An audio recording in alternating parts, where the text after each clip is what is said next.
This is the second in a series of some national organizations we belong to as a denomination. We belong to none of the Evangelical Fellowship of Canada and attend their meetings regularly.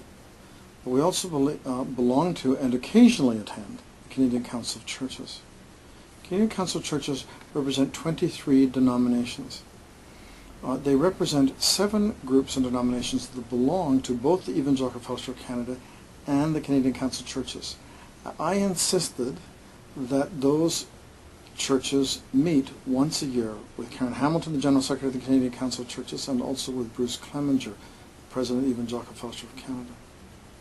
They include the Salvation Army, Presbyterians, 2 of the Christian Reformed churches, Christian Reformed and Reformed Church in America, Canadian Baptist of Western Canada, Baptist Convention of Ontario and Quebec, or Canadian Baptist Ontario and Quebec, and the Salvation Army, amongst a couple of others. We've had some very interesting discussions from those perspectives coming together from both organizations, particularly in an area which I have raised with them about the use sometimes by the mainline denominations of what I refer to as identity theft, the pejorative and negative representation, particularly by the United Church and its literature, about more conservative denominations on the issues of same-sex blessing and same-sex marriage, and that forum has allowed us to push heartily back on that kind of discrimination. Also brought that issue up at the General Council, where we have found allies, strong allies. Oh, by the way, the Mennonites are part of that group of 7. Strong allies in the Roman Catholic Council of Bishops, who are offended by the attack on orthodoxy, small o orthodoxy. Part of the controversy around the Canadian Council of Churches arises from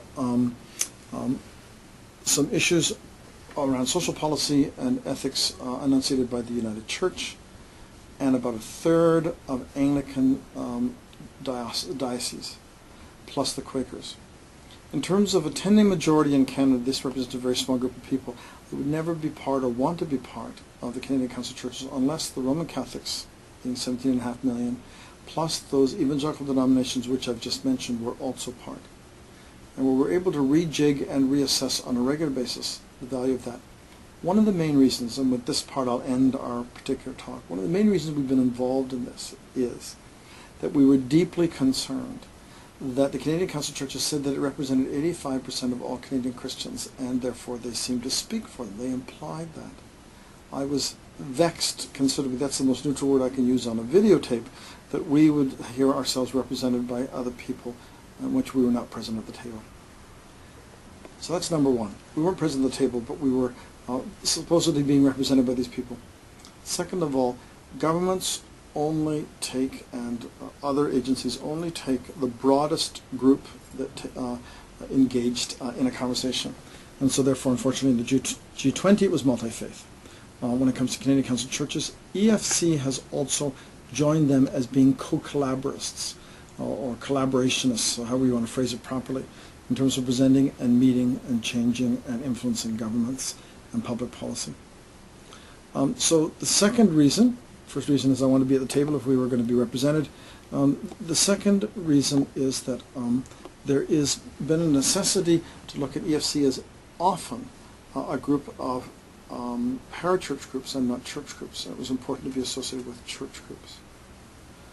And lastly, many of our folk have been part, particularly in Central and Eastern Canada, of this particular movement. And we stopped being part of the Canadian Council of Churches mostly because we didn't have a staff and money at the time we were also doing EFC. And now we have tried to eke out a balance between the two, with our primary allegiance being EFC. I hope this is the beginning of an explanation. If you'd like to talk to me more about it, please call me or write me, jbell@cbwc.ca. Thanks so much.